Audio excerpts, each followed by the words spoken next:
Story 1 comes from Daniel Reeves, Shreveport, Louisiana. I never believed in the stories about Sheriff Boudreaux until summer of 2019 when I took a job as a night custodian at the old Caddo Parish Sheriff's Office Annex building on the edge of Shreveport. I was 23, fresh out of a failed semester at LSUS and desperate for any work that paid. The job listing had been up for 3 months with no takers, which should have been my first warning sign. The annex was a squat brick building from the 1960s that had been decommissioned 5 years earlier when they built the new facility closer to downtown. Now it served as an overflow record storage and evidence warehouse for cold cases, the kind of place where files went to be forgotten. My supervisor, a weary-looking woman named Patricia, showed me around on my first evening. "You'll be alone here from 10 p.m. to 6 a.m., she explained, her keys jingling as we walked through the dimly lit corridors. "Dust the offices, mop the floors, take out the trash. Simple stuff. The building's got good security, so you won't have any trouble." "Why did the last custodian leave?" I asked. Patricia's expression tightened.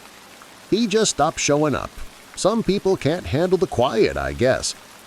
She handed me a ring of keys and the flashlight. "The overhead lights in the evidence section don't all work. Been meaning to get them fixed. Use this if you need it." That first week passed without incident. The building was indeed quiet, oppressively so. My footsteps echoed through empty hallways and the air conditioning created groans and whistles that made me jump more than once. I'd plug in my earbuds and listen to podcasts while I worked, trying to fill the silence with something other than my imagination. The evidence section was in the basement, a windowless maze of metal shelving units that stretched from floor to ceiling, packed with cardboard boxes labeled with case numbers and dates. Some went back to the 1950s. The fluorescent lights flickered and buzzed, and like Patricia said, entire rows sat in darkness where the bulbs had burned out. It was on my 8th night that I first saw the name Sheriff R. Boudreaux on one of the boxes. I was taking my midnight break in what used to be the break room, eating a sandwich and scrolling through my phone, when I noticed a framed photograph on the wall that I'd somehow missed before. It showed a group of stern-looking deputies from what appeared to be the 1970s, based on their uniforms and hairstyles. Standing in the center was a tall man with a thick mustache and cold, pale eyes that seemed to follow you even in the photograph. A small plaque beneath read, "Sheriff Raymond Boudreaux, 1971 to 1979. Something about his face made my skin crawl. Maybe it was the way he didn't smile like the others or the way his hand rested on his belt in a way that looked more threatening than casual. I took a picture of the photo with my phone, thinking I might look him up later, then went back to my rounds. Around 2 a.m., I was mopping the hallway on the 2nd floor when I heard that sound, like a door slamming shut somewhere below me. I froze, water dripping from my mop onto the floor. The building was supposed to be empty. I was supposed to be alone. "Hello?" I called out, my voice sounding small and foolish in the darkness. No response. I told myself it was just the building settling or maybe the air conditioning system acting up. Old buildings made noise. That was normal. I went back to mopping, but I couldn't shake the feeling that I was being watched. The hairs on the back of my neck stood up, and I found myself glancing over my shoulder every few seconds. When I went back down to the basement to check the storage area, I noticed something odd. One of the boxes, the one labeled with Sheriff Boudreaux's name, had been pulled out from the shelf and left sitting on the floor in the middle of the aisle. I knew for certain it hadn't been there earlier. My hands were shaking as I picked up the box and placed it back on the shelf. It was heavier than I expected, and when I set it down, something inside shifted with a metallic clink. I shouldn't have left it alone. I should have finished my shift and never thought about it again. But curiosity got the better of me. I pulled the box back down and opened it. Inside were old case files, evidence bags, and photographs. Lots of photographs. Crime scene photos, mostly.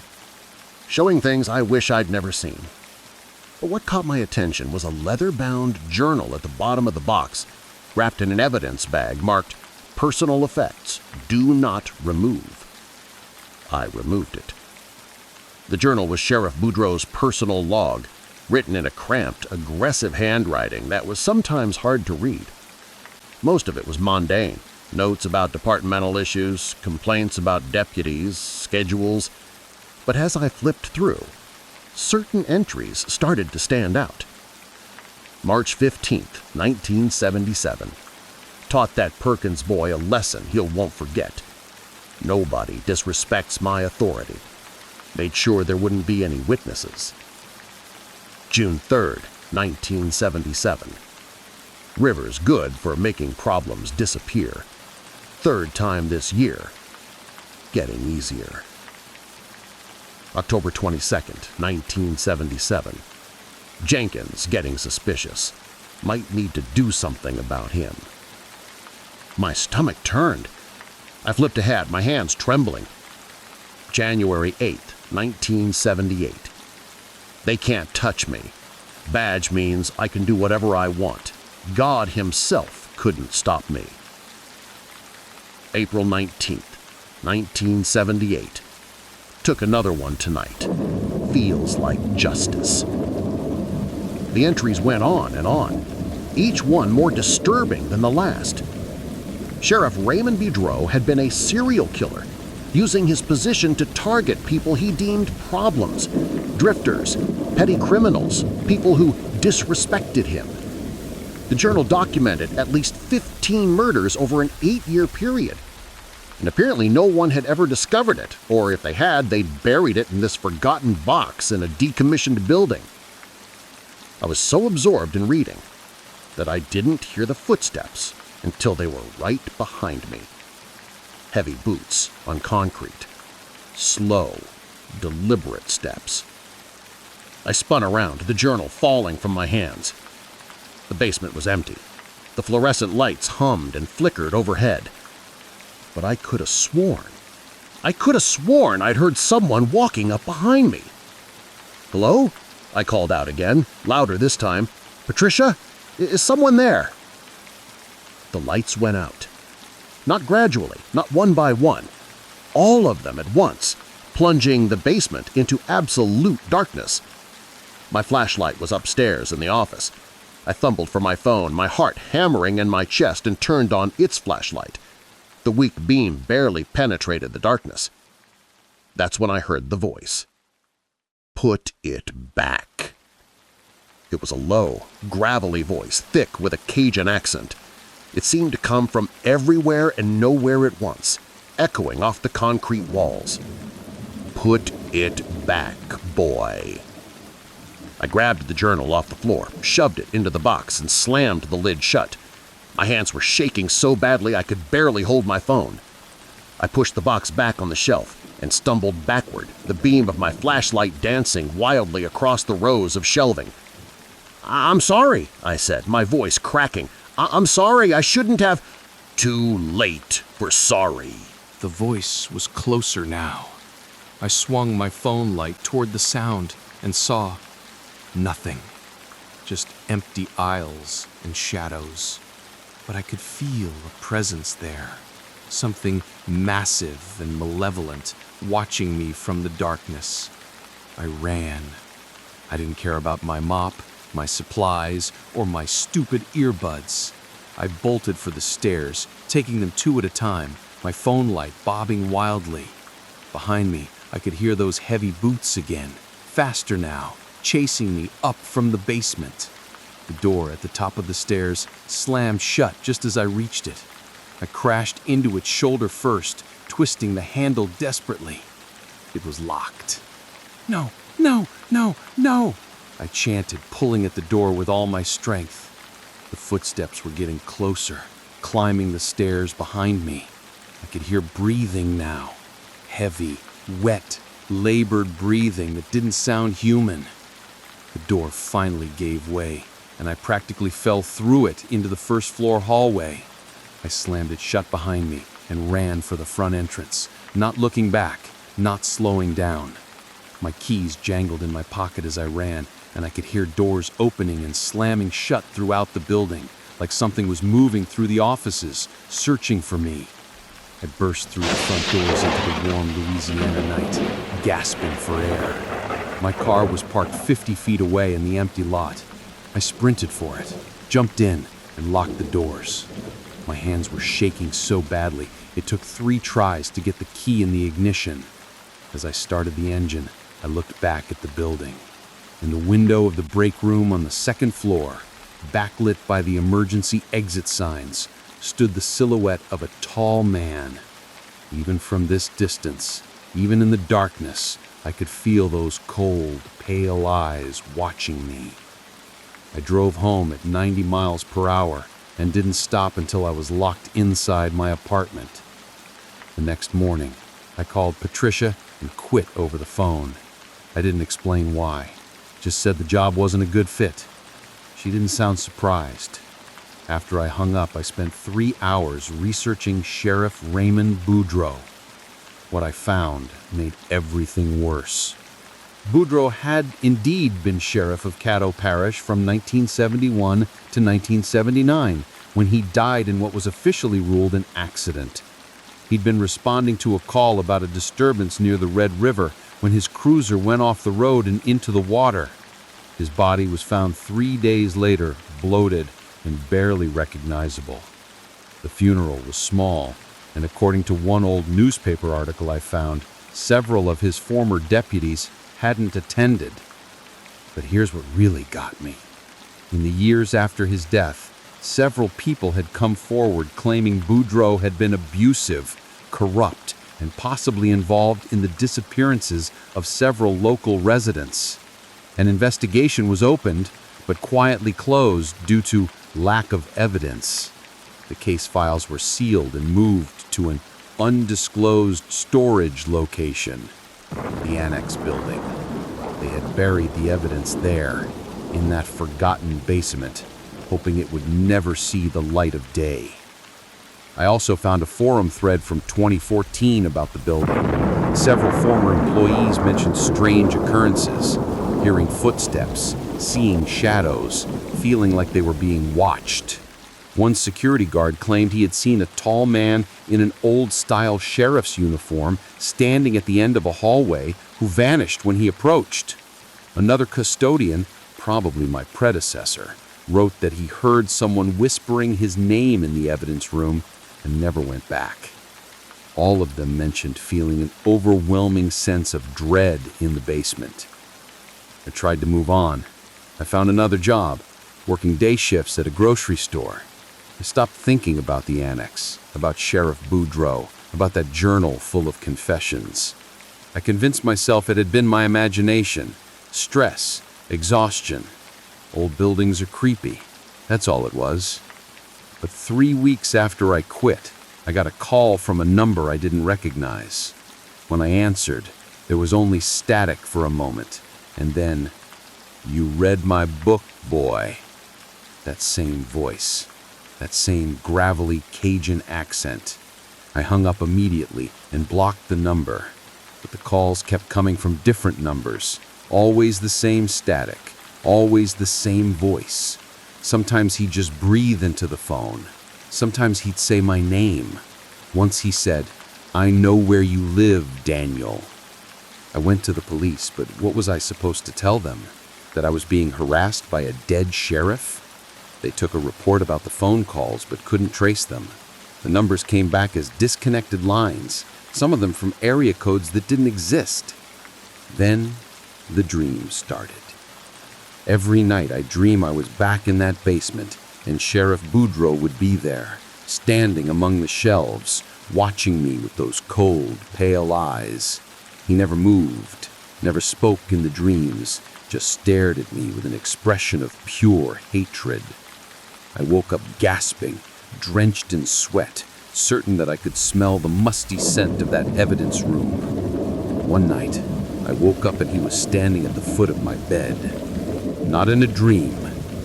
in my room. He looked exactly like he had in the photograph. Tall, broad-shouldered, wearing a tan sheriff's uniform with dark water stains spreading across the fabric.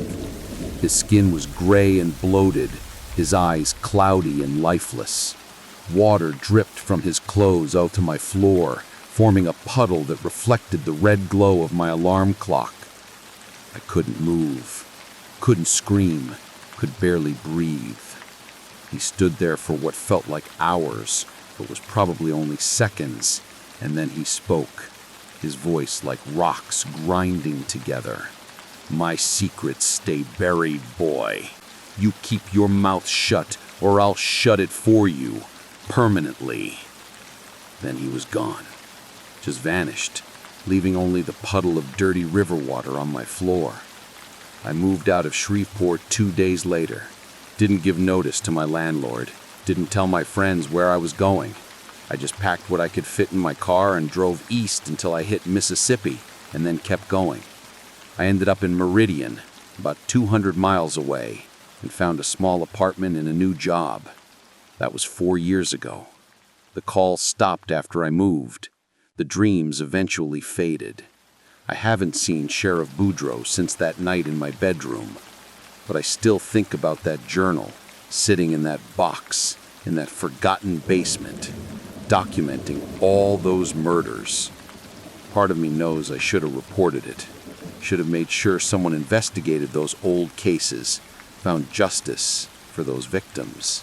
But a bigger part of me, the part that still wakes up some nights, certain I can hear heavy boots in the hallway outside my apartment, knows that some secrets are buried for a reason, and some dead men don't like being disturbed. I looked up the annex building a few months ago, just out of morbid curiosity. It's scheduled to be demolished next year to make room for a shopping center. Part of me is relieved. Maybe putting Boudreaux's secrets under concrete and steel will finally put his spirit to rest. But another part of me wonders if demolishing the building will just set him free. I got a postcard last week. No return address, postmarked from Shreveport. On the front was a vintage photograph of the Red River. On the back, written in that same cramped, aggressive handwriting I recognized from the journal, were 4 words. "I know where you are." I'm thinking about moving again. Maybe somewhere far away, like Alaska or Maine. Somewhere a Louisiana sheriff's ghost might not follow. But deep down, I don't think distance matters. Last Tuesday changed everything. I was working the evening shift at the hardware store where I'd been employed for the past year. It was a slow night, just me and my manager, Carl, closing up. Around 8:30, about half an hour before we were supposed to lock the doors, a customer came in. He was an older man, maybe in his 70s, wearing worn jeans and a faded LSU baseball cap. Something about him seemed familiar, but I couldn't place it. He wandered around for a few minutes, not really looking at anything, and I got the sense he was working up the courage to say something. Finally, he approached my register. "You Daniel Reeves?" My blood went cold. "Who's asking?" "Name's Tommy Perkins," he said, and suddenly I remembered where I'd seen that name before, in Sheriff Boudreaux's journal. March 15th, 1977. Taught that Perkins boy a lesson he won't forget. "I think you got the wrong person," I said, my voice shaky. "No, I don't think so." He pulled out his phone and showed me a screenshot of a forum post. It was from that 2014 thread about the annex building, and there was my username, D. Reeves Sport, asking about strange experiences in the evidence room. "Took me a while to track you down. Found out you used to work there, then disappeared, asked around, followed some leads. Here I am." What do you want? I asked, glancing toward Carl's office, hoping he'd come out. Tommy's expression softened. You want to know what you found in that building about Boudreaux? I should have lied, should have denied everything, but something in his eyes, a deep, weary sadness, made me tell the truth. There was a journal, his personal log. It documented things, terrible things. Tommy nodded slowly, like he'd expected this. My brother disappeared in 1977. He was 17, got into some trouble, shoplifting, stupid kid stuff, and Boudreaux arrested him. My brother never came home. They said he ran away, that he'd skipped town to avoid charges, but I knew better. I knew Boudreaux did something to him. The journal mentioned your name, I admitted. Said he taught that Perkins boy a lesson he won't forget. Tommy's eyes filled with tears. That was me. He caught me and my brother together, beat us both half to death in a cell where no one could hear us scream. Let me go after a few days, told me if I ever said anything he'd kill my whole family. But he kept my brother. I never saw Jake again. I'm sorry, I whispered. Is the journal still there? In the annex? I think so. I put it back in the box. I was too scared to do anything else. Tommy grabbed my arm, his grip surprisingly strong. You have to get it. You have to bring it to the authorities. My brother deserves justice. All his victims do. I can't go back there, I said, pulling away. You don't understand what happened, what I saw. He's still there, Tommy. His ghost or spirit or whatever you want to call it, he's protecting those secrets. I don't care if the devil himself is protecting it, Tommy said fiercely. That journal is proof. It could reopen the investigation, identify victims, give families closure. You can't let him win, even in death. Carl came out of his office then, sensing the tension. Everything okay here, Daniel? Tommy looked at me one more time. Please, think about it. He scribbled a phone number on a receipt and handed it to me. Call me when you're ready to do the right thing. He left, and I stood there holding that receipt, feeling the weight of all those victims pressing down on me. I didn't sleep that night. I kept thinking about Tommy's brother, about all the names in that journal, about families who'd spent decades wondering what happened to their loved ones. I thought about how Boudreaux had gotten away with it, how his secrets had been buried and forgotten, how he was still winning even from beyond the grave. By morning, I'd made my decision. I called Tommy. I'll do it, but I need your help. We spent the next 2 days planning. Tommy had done his research over the years, knew everything about Boudreaux's crimes and the investigation that followed. He brought in a friend, a retired deputy named Marcus, who'd always suspected Boudreaux, but never had proof. He agreed to come with us to the annex as a witness, and for protection, though he didn't say from what. The current owner of the building, according to Marcus, rarely checked on it. The demolition was scheduled for next month, and in the meantime, it sat empty and forgotten. We could get in through a side door that didn't lock properly. In and out in 30 minutes, grab the journal, and leave. It sounded simple.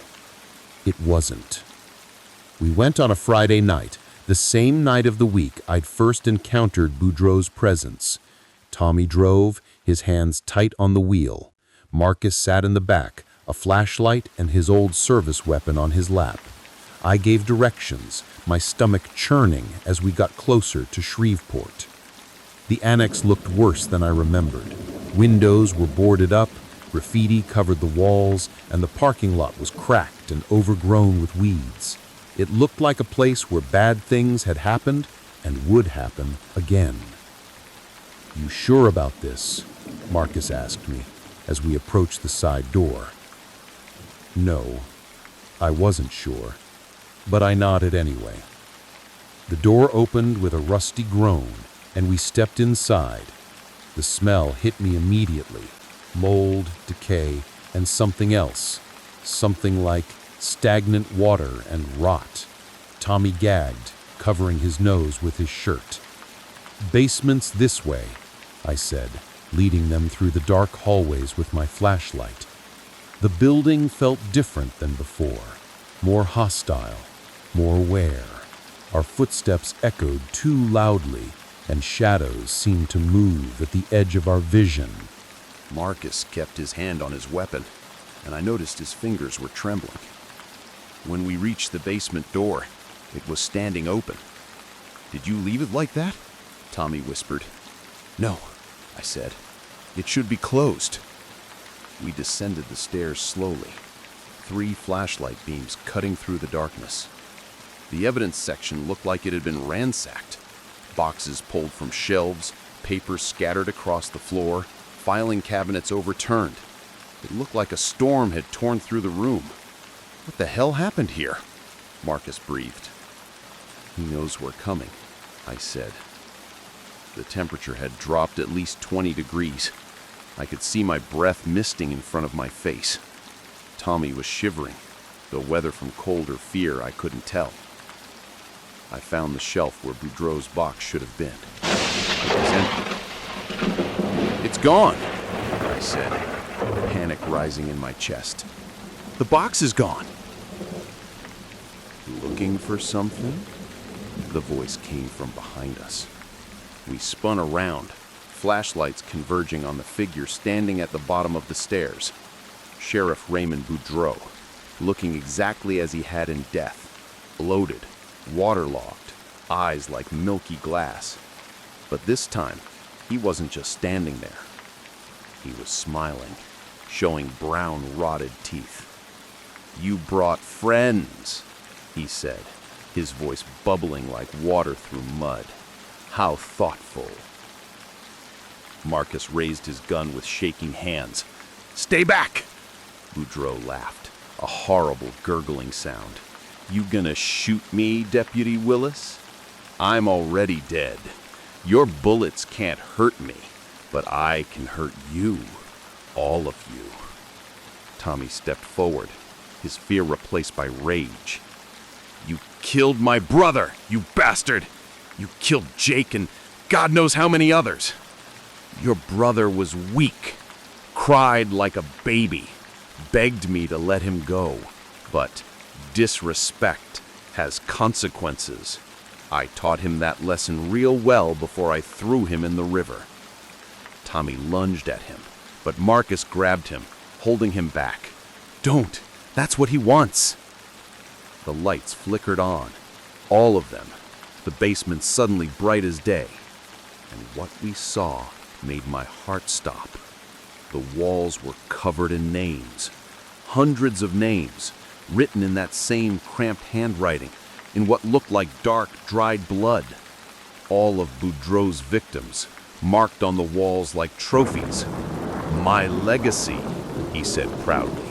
"Every disrespectful punk, every criminal, every problem I solved. They're all here, and now you're going to join them." The door at the top of the stairs slammed shut with a bang that shook the building. The lights began to flicker again, and the temperature kept dropping. I could see frost forming on the metal shelves. "The journal," I said desperately, scanning the room. "Where is it?" Boudreaux's smile widened. "Burned it yesterday. Felt you coming. Felt you planning. You really think I'd let you take my confessions? My proof? There's no evidence anymore, boy. No justice. Just my word against nothing." "But the names," Marcus said, gesturing to the walls. "These are evidence. Who's gonna believe you?" Boudreaux laughed. "This building's being torn down. These walls will be dust in a month. And if you try to tell anyone, they'll think you're crazy, just like they thought all the others were crazy. Something inside me snapped. All the fear, all the months of running, of hiding, of letting this monster terrorize me, it transformed into pure anger. "You're wrong," I said, pulling out my phone. "Because I'm recording this. All of it. Your confession, these walls, everything. And I'm not the only one," I continued, my voice stronger now. "Tommy's recording too. And Marcus. We're all getting this. Every word you've said. Every name on these walls. And we're going to upload it everywhere. Social media, news stations, the FBI. Your secrets won't be buried anymore. Everyone will know what you did." For the first time, Boudreau looked uncertain, afraid even. "The only thing you have is fear," I said. "But we're not afraid anymore. We're not running. We're exposing you. And there's nothing you can do to stop all three of us." Boudreau roared, a sound like water rushing through broken pipes, and lunged toward me. But as he moved, something strange happened. He began to fade, becoming translucent, less solid. The light stabilized. The temperature started to rise. "No," he gasped, looking at his disappearing hands. "No, my secrets! You can't—" "They're not secrets anymore," Tommy said quietly. "Everyone's gonna know. Jake's gonna get justice. They all will." Boudreau let out one final scream, and then he was gone. Not vanished like before, truly gone. I could feel it, the oppressive presence that had haunted this building for decades, finally lifted. We stood in silence for a moment, our flashlights illuminating the names on the walls. There were so many. Too many. Marcus cleared his throat. "Let's document everything. Every name, every detail. And then let's get the hell out of here." We spent the next hour photographing the walls, making sure every name was recorded clearly. Tommy found his brother's name, Jake Perkins, 1977, and stood in front of it for a long time, tears streaming down his face. "I'm sorry it took so long," he whispered, "but we got him. We finally got him." The story broke 3 days later. Local news picked it up first, then state, then national. The recordings we'd made, combined with the photographs of the walls and additional research into Boudreau's victims, sparked a massive investigation. The FBI got involved. Bodies were found where Boudreau's journal had described, in the Red River, in abandoned wells, in shallow graves in the woods. 23 victims were eventually identified. 23 families got closure. The story became a national conversation about police corruption, about how power can shield monsters, about the importance of believing victims even when the perpetrator wears a badge. Tommy wrote a book about his brother and the other victims. Marcus pushed for reforms in the sheriff's department. I testified at hearing after hearing, telling my story over and over until it no longer felt like mine. The annex building was demolished as scheduled, but not before it became a memorial site. People left flowers, photos, candles at the entrance for the victims. Someone painted a mural on one of the walls, showing all 23 faces with the words "Never Forgotten" underneath. I moved back to Shreveport 2 months ago. Faced my fear, as they say. Got a job at the parish library, found a nice apartment downtown. The nightmares haven't completely stopped, but they're less frequent now, less intense. Sometimes I'd drive past where the annex used to be. There's a shopping center there now, like they planned. A Target, Starbucks, a few other stores. Normal, mundane, bright. Nothing to suggest the horrors that once were buried there. But I know. And now the world knows too. That's the thing about evil, I learned. It only wins when good people stay silent out of fear. Boudreau spent decades terrorizing people, killing them, covering it up, and his ghost continued that reign of terror even after death. But in the end, the truth was stronger than his hate. Light was stronger than his darkness. I still have the postcard he sent me, the one that said, "I know where you are." I keep it in a drawer as a reminder, not of fear, but of courage, of the night I stopped running and started fighting back. Sheriff Raymond Boudreau is gone now, really gone. And while the pain he caused can never be fully healed, at least his victims have voices now, have names, have justice, however imperfect and delayed. And that's something worth being afraid for. That's something worth fighting for, even against a ghost. Story 2 comes from Jennifer Hayes, Baton Rouge, Louisiana. 3 years ago, I made the mistake of buying a house on Hickory Branch Road, about 15 miles outside Baton Rouge in East Baton Rouge Parish. It was a foreclosure, priced way below market value, and my realtor kept emphasizing what a steal it was. A 4-bedroom Victorian on 2 acres of land for less than what a condo would cost in the city. I should have asked more questions. I should have wondered why nobody else had snatched it up. But I was desperate. My divorce had been finalized 6 months earlier, and I needed a fresh start. Somewhere my ex-husband wouldn't just drop by unannounced. Somewhere I could rebuild my life with my daughter, Emma, who was 7 at the time. The house seemed perfect, isolated enough for privacy, but close enough to town that I could still commute to my job as a nurse at Our Lady of the Lake Regional Medical Center. We moved in on a Saturday in October, when the Louisiana heat was finally starting to break. The previous owners had left the place in decent shape, some dated wallpaper and fixtures, but nothing that couldn't be fixed with time and effort. Emma loved it immediately, especially the big backyard with the old oak trees and the tire swing someone had hung from a low branch. The first week was normal. We unpacked, arranged furniture, hung pictures. Emma started at her new school and made friends quickly, the way kids do. I worked my shifts at the hospital, 3 12-hour days, then 4 days off. It was a good schedule for a single mom. The second week, things started to feel off. It was small stuff at first. I'd come home from work to find cabinet doors open that I was certain I'd closed. Items would move. My car keys that I always left on the hook by the door would be on the kitchen counter. Or Emma's toys would migrate from the living room to the upstairs hallway. I chalked it up to exhaustion and the chaos of adjusting to a new place. Then Emma started mentioning the man. "Mommy, who's the man who comes to my room at night?" she asked one morning over breakfast. My blood went cold. "What man, sweetie?" "The tall man in the brown uniform. He stands by my door and watches me sleep. He doesn't say anything, just watches." I did what any parent would do.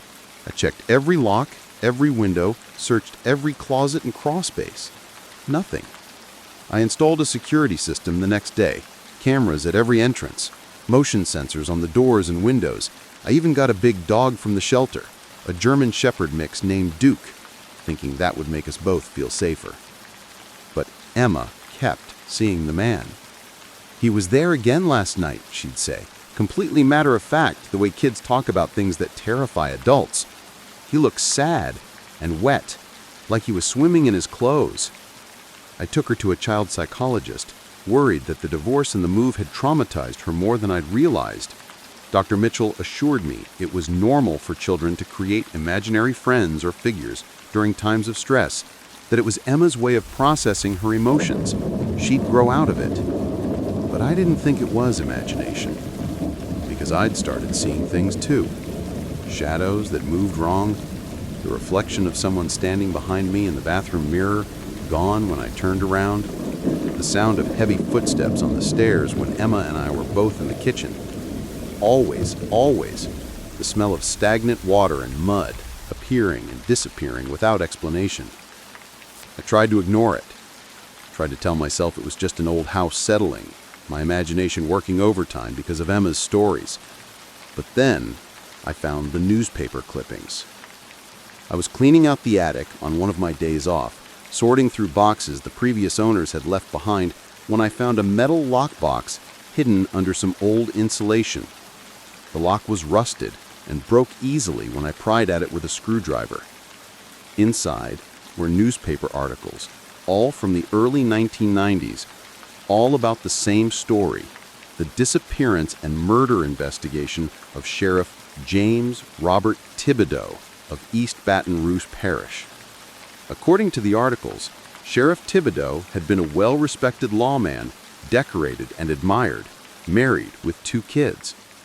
In August 1992, he'd gone missing. His patrol car was found abandoned on a back road not far from where my house now stood. There was blood in the vehicle, signs of a struggle, but no body. 3 weeks later, fishermen found him in the Amit River, about 10 miles downstream. He'd been shot twice in the chest and once in the head. The investigation revealed that Thibodeau had been corrupt, involved with local drug dealers, taking bribes, helping criminals evade justice. Apparently, he'd tried to extort more money from the wrong people, and they'd killed him for it. The most chilling part was the final article, dated 6 months after his death. It detailed how several witnesses in the case had died under mysterious circumstances. One had drowned in his bathtub. Another had died in a single car accident. A third had simply vanished, never to be found. The article quoted a detective saying, "It's like someone's tying up loose ends, or maybe Thibodeau's ghost is getting revenge." I dropped the clippings, my hands shaking. The man Emma had been seeing, tall, in a brown uniform, looking wet. A sheriff's uniform. Sheriff Thibodeau's uniform. That night, I didn't sleep. I lay in bed with Duke beside me, listening to the house creak and groan, watching shadows move across my ceiling. Around 3 a.m., I heard Emma scream. I ran to her room, Duke barking behind me, and found her sitting up in bed pointing at the corner by her closet. "He's there! Mommy, he's there right now!" I looked where she was pointing and saw him. Not clearly, not like a solid person, but a dark shape, a silhouette of a tall man in what could have been a uniform. And yes, water was dripping from the figure, pooling on my daughter's carpet. "Get out!" I screamed, putting myself between Emma and the figure. "Get out of my house!" The shape didn't move, didn't disappear, just stood there, and I swear I could feel it staring at us. Then Duke, my brave, protective dog, whimpered and ran from the room, his tail between his legs. The shape raised one arm, pointing at Emma, and then slowly moved its finger to point at me. Then it was gone, just vanished, leaving only the wet footprints on the carpet. I grabbed Emma, and we spent the rest of the night in my car in the driveway, doors locked, engine running, so we could have heat. As the sun came up, I made a decision. We were leaving. I didn't care about the money I'd put into the house, didn't care that I'd just moved my daughter away from her father and her old life. We weren't staying in a place where a dead sheriff's ghost was threatening us. But when I went to start packing, I found something that changed everything. On my kitchen table, arranged carefully, were the newspaper clippings from the attic. I knew I'd left them upstairs, scattered on the floor where I'd dropped them, but now they were here, and there was something else I hadn't seen before. It showed Sheriff Thibodeau, alive, in uniform, standing in front of what I now recognized as my house. He was smiling, his arm around a woman I didn't recognize. On the back of the photo, someone had written, "James and Marie, 1991. Marie. I did a quick search on my phone and found her in the newspaper articles. Marie Dupree, Thibodeau's girlfriend, the woman he'd been having an affair with while married. According to the investigation, she'd been one of the witnesses who disappeared after his death. And this house, my house, had been hers. He'd been coming here to meet her. This had been their secret place. I was living in a dead, corrupt sheriff's love nest, and his ghost was still here, still possessing the place like he'd possessed it in life. My phone rang, making me jump. It was an unknown number with a local area code. Against my better judgment, I answered. Heavy breathing on the other end. Then a voice, distorted and wet-sounding. You shouldn't have moved in here. This is my house. Mine and Marie's. She's gone, I said, my voice steadier than I felt.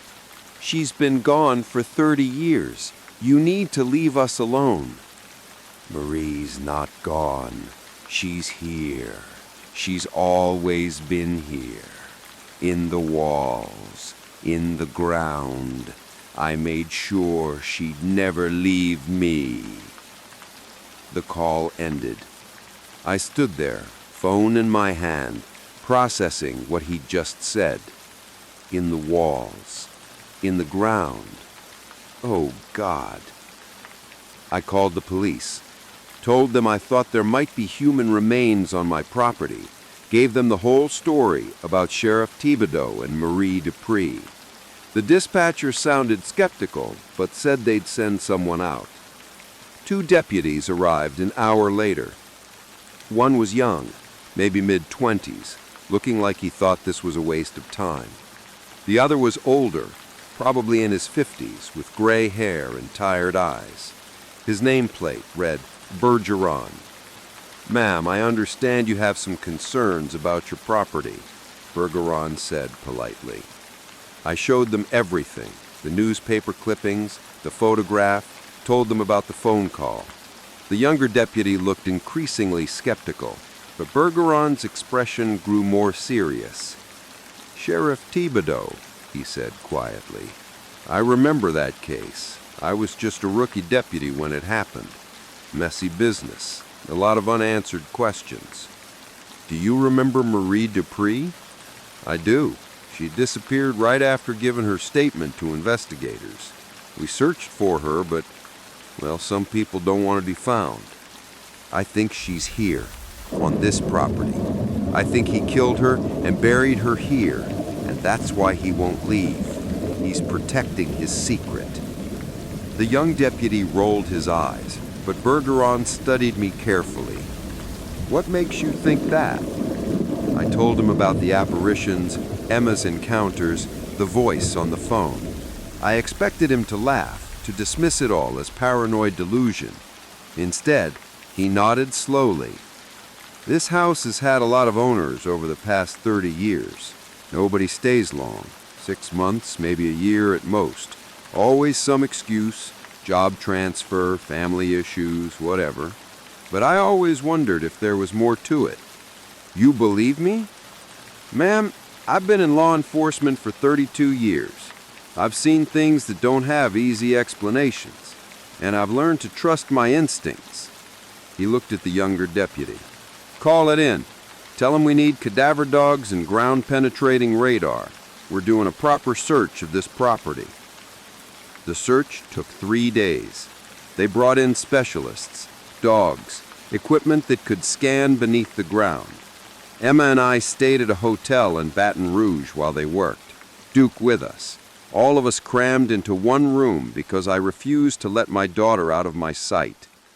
On the 3rd day, Deputy Bergeron called me. We found her, he said simply. Marie Dupree, buried in the crawl space under your house.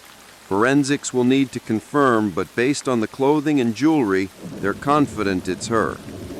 I felt sick. I'd been living on top of a grave for weeks. There's more, Bergeron continued. We found evidence that Thibodeau had been coming to this property for years, even before Marie bought it. There was a workshop in the back corner of your land, hidden by overgrowth. Inside we found remains. Multiple individuals. It appears Sheriff Thibodeau was using his position to abduct and murder people long before his own death. Oh my God. We're treating your property as a crime scene. You won't be able to return for a while. I'm sorry. I wasn't sorry. I never wanted to see that house again. The investigation made national news. Sheriff James Robert Thibodeau, hero cop, had actually been a serial killer. They eventually identified 6 victims buried on my property, including Marie Dupree. The theory was that his criminal partners had discovered what he was doing and killed him to protect themselves, fearing he'd become too much of a liability. The house was torn down as part of the investigation. The property was eventually seized by the parish and turned into a memorial garden for Thibodeau's victims. Emma and I moved into an apartment in Baton Rouge, somewhere bright and modern and full of life. She stopped seeing the man in the uniform, stopped having nightmares. Dr. Mitchell said she was remarkably resilient, that children often bounce back faster than adults from trauma. But I didn't bounce back as quickly. For months, I jumped at shadows, checked and rechecked locks, couldn't stand the smell of standing water. I'd wake up in the middle of the night, certain I heard heavy footsteps, certain someone was watching me from the corner of my room. Deputy Bergeron checked in regularly, both professionally and personally. He'd become something like a friend through the whole ordeal. One evening, about 6 months after we'd moved out of the house, he stopped by with coffee and pastries. "How are you holding up?" he asked, sitting at my small kitchen table. "Better," I said honestly. "Some days are harder than others, but we're getting there." "I've been doing some research," he said carefully, "about the paranormal aspects of what you experienced. Talked to some people who specialize in that sort of thing." I raised an eyebrow. "You believe in ghosts now?" "I believe that there are things we don't understand. Energy, consciousness, whatever you want to call it. And I believe that violent death, especially when accompanied by secrets and lies, can leave a mark on a place." He pulled out a folder. "I found something interesting. After Thibodeau's body was discovered in 1992, there were multiple reports of strange occurrences along that stretch of the Amite River. Fishermen seeing a figure in a sheriff's uniform standing on the bank, drivers reporting someone matching his description hitchhiking on the road where his car was found." "So he's been haunting that area for 30 years? "Was haunting it. The reports stopped about 3 months ago, right around the time we discovered Marie's body and the other victims." I understood what he was saying. "Because we exposed his secrets. We found his victims. He doesn't have anything to protect anymore." "Exactly. Whatever was keeping him here, whatever unfinished business he had, it's done now. Those victims have been identified, their families have closure, his crimes are known, he can't hide anymore." It was a comforting thought, though I wasn't entirely convinced. What if he comes back? What if he's angry that we exposed him? I don't think that's how it works. From what I've learned, spirits that linger are usually tied to specific locations or unresolved issues. The house is gone, the bodies have been found. There's nothing left for him to cling to. That was 2.5 years ago. Bergeron was right. I never saw Sheriff Thibodeau's ghost again. Never received another mysterious phone call. Never felt that oppressive presence watching me. Emma is almost 10 now, happy and well-adjusted, with no memory of the terror we experienced beyond what she calls the bad dreams at the old house. I still drive past the memorial garden sometimes, on my way to visit a friend who lives out that direction. It's beautiful, landscaped with native plants, benches for quiet reflection, a stone monument with the names of Thibodeau's victims. Marie Dupree is there, along with 5 others: Thomas Chen, Rebecca Martinez, William Billy Fontenot, Sarah Johnson, and David Arsenault. All people who disappeared between 1988 and 1992. All cases that had gone cold. All families that had spent decades wondering. Now they know. It's not the ending anyone wanted, but it's an ending. Closure. Justice however, delayed. I've learned something important through all of this. Evil doesn't end with death. It lingers in the places where terrible things happened, in the secrets kept and lies told, in the victims whose voices were silenced. Sheriff James Robert Thibodeau was a monster who used his badge to prey on vulnerable people, and even death didn't stop him from trying to protect his crimes. But truth is more powerful than darkness. Light is more powerful than shadow. When we refuse to look away, when we insist on uncovering what's been hidden, when we give voice to the voiceless, that's when evil finally loses its grip. The house on Hickory Branch Road is gone, torn down and erased, but the victims are remembered. Their names are carved in stone, surrounded by flowers and sunshine and the sound of birds singing in the old oak trees. And Sheriff Thibodeau? Wherever his spirit is now, it's not here, not in this world, not threatening innocent people, not hiding behind a badge and a uniform. He's gone. Finally, truly gone. And that's the best ending I could have hoped for. Sometimes late at night, when I can't sleep, I think about the moment I first saw him in Emma's room, that dark, dripping figure pointing at my daughter, then me. At the time, it felt like a threat, but now I wonder if it was something else. A warning, maybe, or even a confession. Maybe some part of him, buried deep beneath the corruption and violence, wanted to be found, wanted his crimes exposed, wanted the burden of all those secrets to finally end. Or maybe I'm giving him too much credit. Maybe he was just a monster, in life and in Beth, and the only reason he's gone is because we fought back, because we refused to be silenced, because we shined a light into the darkness and didn't look away from what we found there. Either way, he's gone. The victims are at peace, and Emma and I are safe, building a new life in a place with no shadows, no secrets, no ghosts. Well, mostly no ghosts. Last week, Emma came to me with a drawing she'd made at school. It showed our old house, the Victorian, on Hickory Branch Road, with stick figures around it. Me, her, Duke, and several others I didn't recognize. At the bottom, she'd written, "The sad people who got found." I asked her what made her draw this. She shrugged, the way kids do when they're talking about something that seems obvious to them. I wanted to remember them, the sad people who were trapped there. They're not trapped anymore, right, Mummy? They're free now? Yes, baby, I said, pulling her into a hug. And I meant it. Whatever darkness had haunted that place, whatever evil Sheriff Thibodeau had created, it was over. The victims were free. The truth was known.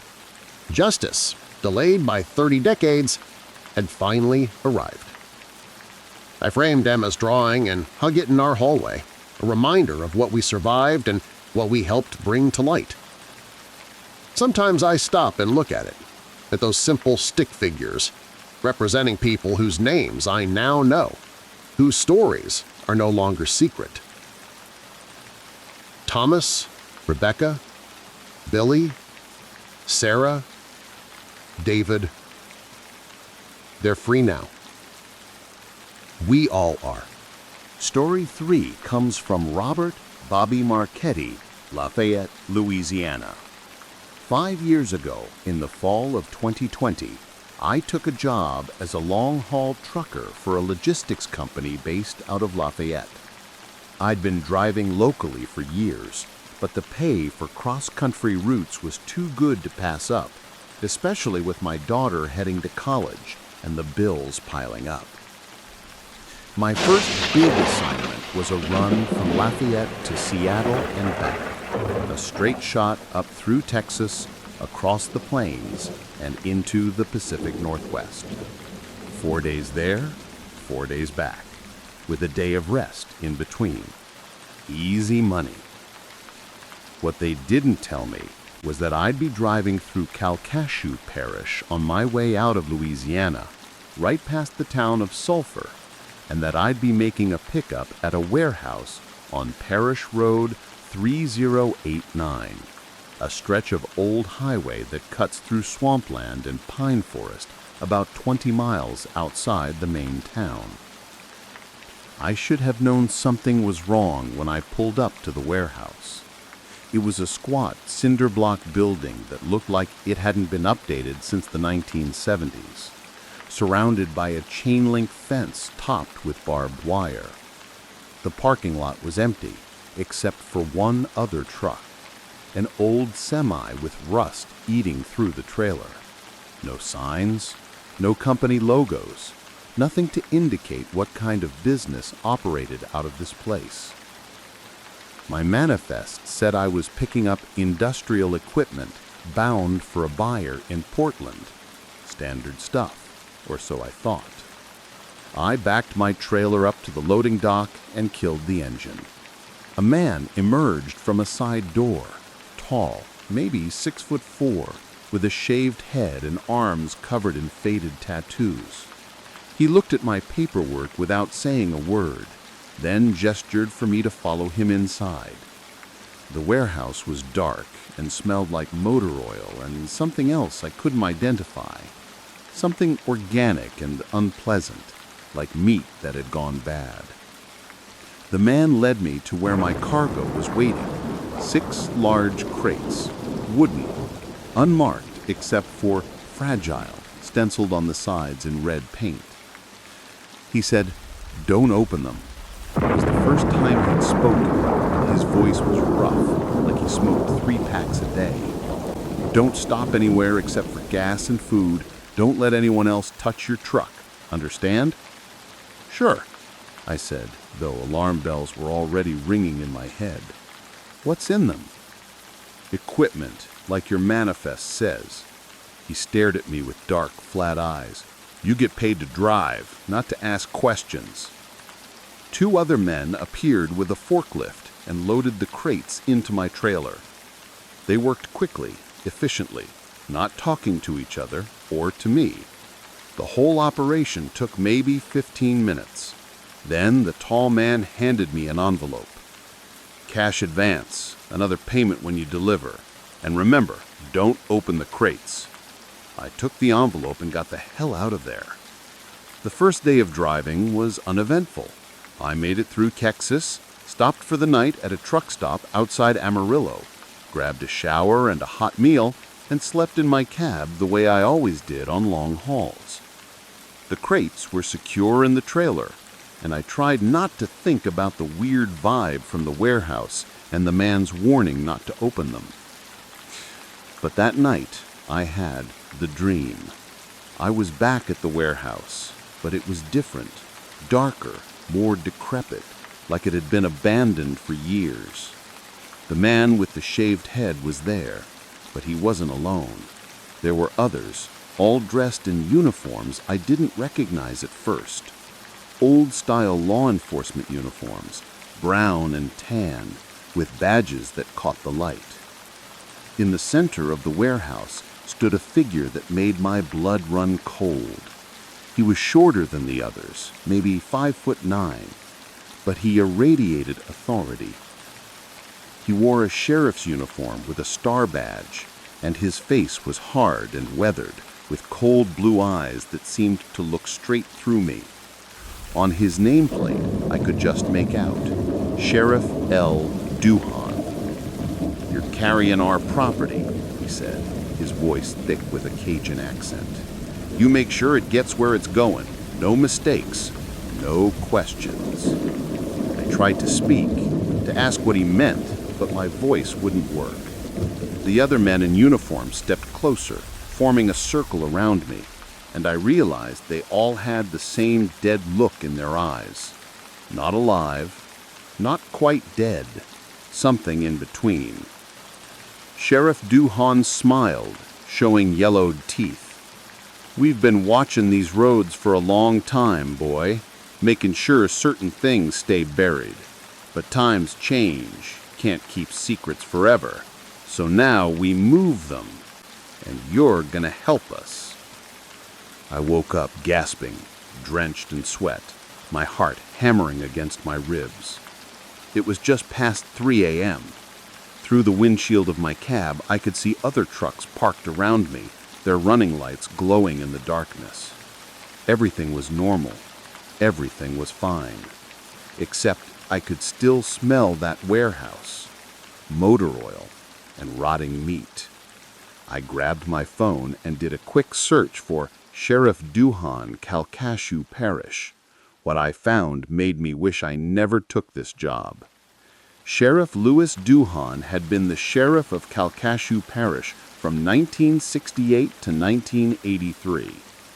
According to old newspaper articles, he'd run the parish like a personal fiefdom, known for being tough on crime, but also rumored to be corrupt. Several investigations had been launched into his activities, but nothing ever stuck. Witnesses would recant their statements, evidence would disappear, and Duhan would walk away clean every time. He died in 1983, shot during what was officially called a hunting accident, though the articles hinted that it might have been murder. His funeral was attended by hundreds of people, including several high-ranking state officials.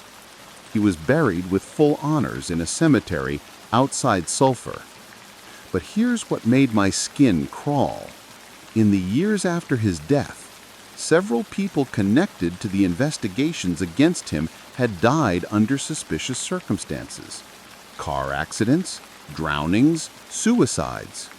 And there were persistent rumors that Duhan hadn't been working alone, that he'd had a network of deputies and other law enforcement officers who'd helped him with whatever illegal activities he'd been involved in. The rumors also mentioned disappearances, people who'd crossed Duhan or his associates, people who'd been arrested and never seen again, people who'd simply vanished without a trace. No bodies were ever found, no arrests were ever made. I closed the browser and tried to go back to sleep, telling myself it was just a coincidence, just a weird dream triggered by stress in that creepy warehouse. Sheriff Duhan had been dead for almost 40 years. He couldn't hurt me. But I couldn't shake the feeling that I was carrying something terrible in my trailer. Something that had to do with those disappearances. Something that wanted to stay hidden. Day 2 started normally enough. I pushed through New Mexico and into Arizona, making good time. But as the sun set and I found myself on a long, empty stretch of highway through the desert, things started to go wrong. My radio began to pick up strange interference, bursts of static punctuated by voices speaking in French, Cajun French, from the sound of it, though I couldn't understand most of what they were saying. I changed stations, but the interference followed me, cutting through every channel. Then the voices became clearer. He's got the cargo. Keep him moving. Can't let him stop. Can't let him look. I turned the radio off completely, but I could still hear them, faint and distant, like they were coming from inside my own head. My CB radio crackled to life, even though I hadn't turned it on. Driver, this is Sheriff Duhan. You're doing good work. Keep it up. Don't disappoint us. I grabbed the CB handset. Who the hell is this? How are you on this channel? Static, then laughter. Multiple voices laughing, overlapping each other. We're always on this channel, boy. We're on every channel. We're everywhere. I threw the handset down and focused on driving, my knuckles white on the steering wheel. Just get to Seattle, deliver the cargo, get paid, and never take another job from that company again. But around midnight, somewhere in the middle of nowhere, Arizona, my trailer started making noise. It began as a low thumping sound, rhythmic and steady, like someone was kicking the inside of the trailer from within. I told myself it was just the cargo shifting, crates moving around despite being secured. But the thumping grew louder, more insistent, and it was joined by other sounds, scratching, lightning fingers on wood, and a low moaning that made every hair on my body stand up. I pulled over on the shoulder, hands shaking, and sat there trying to decide what to do. The man at the warehouse had been clear. Don't open the crates. But I needed to know what the hell I was carrying. I grabbed my flashlight and climbed out of the cab. The desert night was cold and absolutely silent, except for the sounds coming from my trailer. I walked around to the back and put my hand on the door latch. The sounds stopped immediately. Complete silence. Not even the whisper of wind across the sand. I opened the latch and pulled the door up. The crates were exactly where they'd been loaded, secured with straps, untouched. Nothing had moved. Nothing could have made those sounds.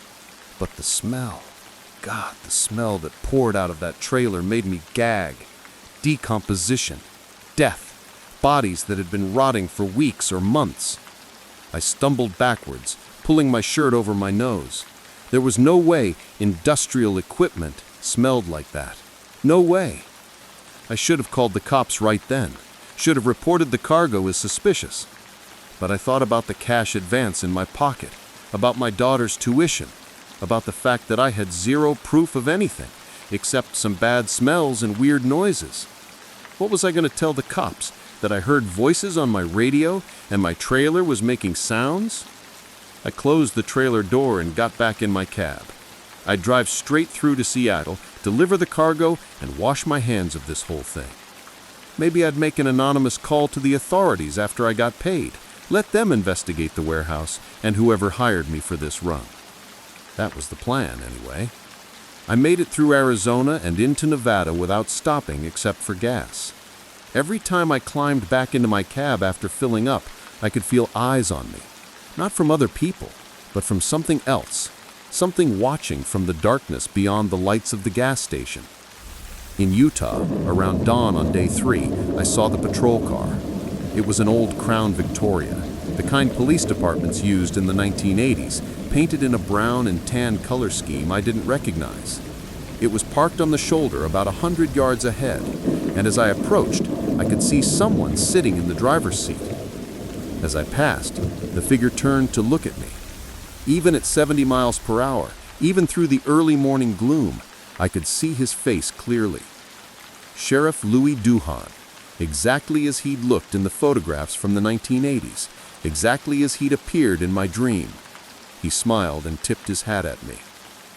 I checked my mirrors and saw the patrol car pull onto the highway behind me.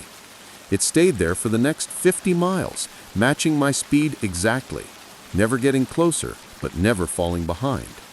Other cars and trucks passed us, but they didn't seem to see the patrol car, didn't react to it at all. When I finally crossed into Idaho, the patrol car disappeared, just vanished from my mirrors between one glance and the next. But I knew it wasn't over, knew that whatever was in those crates, whoever Sheriff Duhan and his people had been in life, they were still protecting their secrets, still making sure their cargo reached its destination. I rolled into Seattle on the afternoon of day 4, exhausted and paranoid, jumping at every shadow. The address was a warehouse in an industrial area south of the city, similar to the place where I'd picked up the cargo, but newer, cleaner. A normal business operation. Or so it appeared. The same tall man with the shaved head was waiting for me. Same flat, dead eyes, same complete lack of expression. He directed me to a loading dock and waved over a crew to unload the crates. "Wait here," he said. "Someone needs to talk to you." He disappeared into an office, and I stood there watching the crew work, listening to the sounds of the city around me. Traffic, voices, normal life. After the past 4 days, normal felt almost alien. The man returned with someone else, a woman in her 60s, well-dressed, with silver hair and intelligent eyes. She looked like someone's grandmother, not whatever I'd been expecting. "Mr. Marchetti," she said, extending her hand. "Thank you for the safe delivery. I understand you had quite a journey." "You could say that," I replied carefully. "What was in those crates?" She smiled, but it didn't reach her eyes. "Evidence. Very old evidence of very old crimes. Evidence that certain people wanted to remain hidden, but that we've been working to recover and document. I don't understand.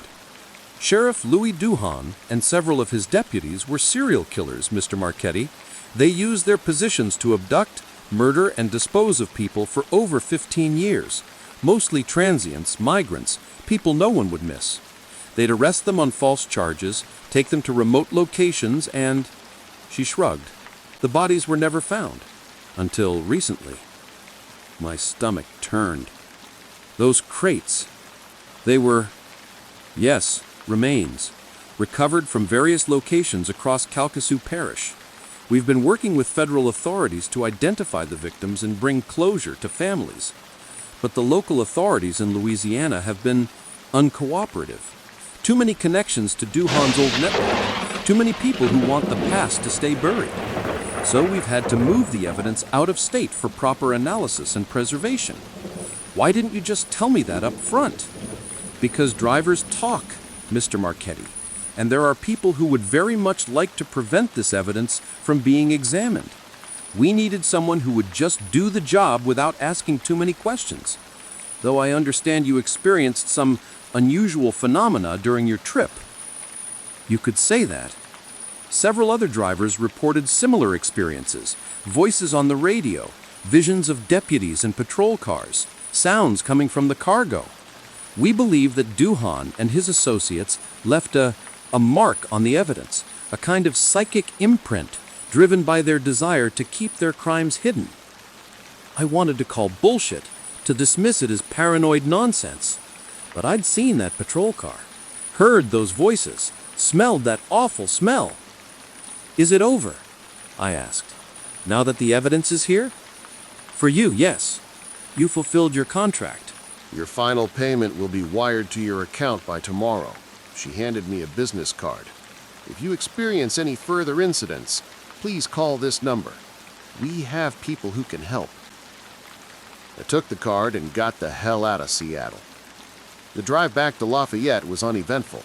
No voices, no phantom patrol cars, no strange smells or sounds.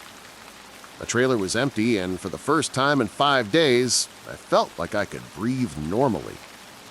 But the nightmares didn't stop. Every night, for weeks after that delivery, I dreamed of Sheriff Duhan and his deputies. Sometimes they'd be standing on the side of the highway, watching me drive past. Sometimes they'd be in the warehouse in Seattle, watching as the crates were unloaded. Sometimes they'd be in my cab, sitting in the passenger seat, just watching me with those dead eyes. In the dreams, Duhan would always say the same thing. You can't expose what's already known. You can't kill what's already dead. We'll always be here, boy. Always watching the roads. I quit long-haul trucking after that. Went back to local deliveries. Routes that kept me close to home and away from empty highways through the middle of nowhere. I never took another job from that logistics company. And when I asked around, I found out they'd been a front for a federal task force investigating cold cases in Louisiana. The woman in Seattle had been an FBI agent. The evidence I'd been carrying was indeed human remains. 17 bodies recovered from various burial sites connected to Sheriff Duhan's reign. The task force had been working for 3 years to build a case against the remaining members of Duhan's network, several of whom were still alive and still held positions of power in Calcasieu Parish. 6 months after my delivery, the indictments came down. 4 former deputies, 2 judges, and a state senator, all charged with conspiracy to commit murder, obstruction of justice, and abuse of power. The trial was huge, national news, the scandal that rocked Louisiana law enforcement. All 17 victims were identified. Families got closure.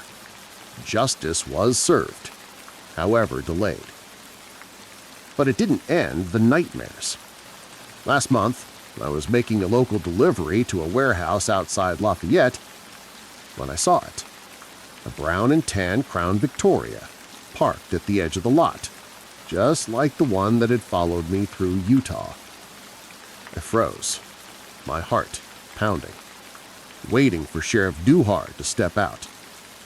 But the car was empty, just an old police cruiser, probably being stored or sold for parts. Nothing supernatural about it. Still, I walked over, compelled by some morbid curiosity. The car was dusty and clearly hadn't been driven in years. I peered through the window and saw something on the dashboard. A badge, a sheriff's badge from Calcasieu Parish, with the number 1 on it. Sheriff Duhan's badge. A voice behind me said, "Quite a piece of history, isn't it?" I spun around to find an elderly man, probably in his 80s, leaning on a cane. He was smiling, but there was something off about his expression, something cold. "I'm sorry," I managed to say. "That badge belonged to Sheriff Louis Duhan. I served under him for 15 years. He was a great man, a strong man, kept the parish safe from undesirables. Of course, the bleeding hearts and liberal media tried to paint him as some kind of monster. All lies. Everything they said in that trial, lies." "They found 17 bodies," I said quietly. "Criminals and drifters, people who wouldn't follow the law. Someone had to clean up the streets. Sheriff Duhan understood that. We all did. And those of us who remember, who understand what he was trying to do, we make sure his legacy is protected." He stared at me, and I saw it in his eyes. Same dead look I'd seen in the man at the warehouse, and Sheriff Duhan's ghost, and all those deputies from my nightmares. "You delivered some cargo a while back, cargo that should have stayed buried. You helped them dig up the past. That wasn't wise." I was just doing a job. We're all just doing jobs, following orders, protecting our people. He turned to walk away, then paused. "You be careful on those roads, Mr. Marchetti. Accidents happen. People disappear. Even today, even now, with all their cameras and their investigations. Some things don't change." He walked away, disappearing between the warehouses, and I stood there shaking, staring at that old police cruiser with Sheriff Duhan's badge on the dashboard. I don't take deliveries out that way anymore. Hell, I barely leave Lafayette these days. My daughter graduated college last year, moved to Houston for work, and keeps asking me to visit, but the drive from Lafayette to Houston takes me through Calcasieu Parish, past Sulphur, past all those back roads where Duhan and his deputies used to hunt. I can't do it. Can't risk it. People tell me I'm paranoid, that the trial is over, that the guilty were punished, that there's nothing to be afraid of anymore. But they didn't hear those voices on the radio, didn't see that patrol car following them through the desert, didn't meet that old man with the dead eyes and the implicit threat. Sheriff Louis Duhan has been dead for 40 years, but his legacy isn't gone. It's still out there, on those lonely roads, in those warehouses and back rooms where people make things disappear. The badge might change hands, the uniforms might be different, but the mindset, that absolute certainty that might makes right, that some people's lives don't matter, that secrets can be kept forever if you just be ruthless enough, that never dies. I still have the business card the FBI agent gave me in Seattle. Sometimes I think about calling, telling them about the old man and his threat. But what would I say? An elderly guy made vague comments near a vintage police car? That's not a crime. And part of me fears that if I speak up, if I make more noise, I'll end up like those 17 victims. Just another person who disappeared on a back road in Louisiana. Another unsolved case that gets filed away and forgotten. So, I keep quiet. Keep my head down. Stick to well-lit routes through populated areas. Every night before I go to sleep, I check my doors are locked, my windows are secure, and my phone is charged in case I need to call for help. Because I know they're still out there. Sheriff Duhan's people, his legacy, watching the roads, making sure certain secrets stay buried. And I know if I'm not careful, they'll come for me too.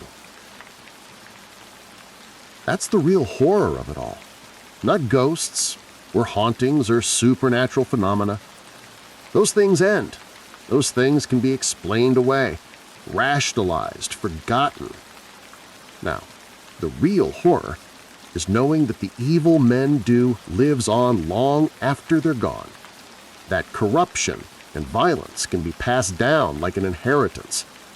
That there are people out there right now who look at Sheriff Duhan's crimes and see not a cautionary tale, but a blueprint. The trial exposed some of them, put a few behind bars. But not all of them, not even most of them. They're still out there, still watching, still waiting. And I was stupid enough to help transport the evidence that threatened their secrets. Every time I see a patrol car in my rearview mirror now, my heart stops for just a second. Is it regular police, or is it one of them? Every time my phone rings from an unknown number, I hesitate before answering. Every time someone I don't recognize approaches me in a parking lot, I calculate the distance to my truck, plan my escape route. This is my life now, looking over my shoulder, jumping at shadows, knowing that I saw too much, learned too much, helped too much. They say the truth will set you free, but sometimes the truth just makes you a target. And sometimes the ghosts of the past aren't the ones you need to worry about. It's the living who carry on their work. The living who remember. The living who refuse to let the past die. Those are the ones that truly haunt me.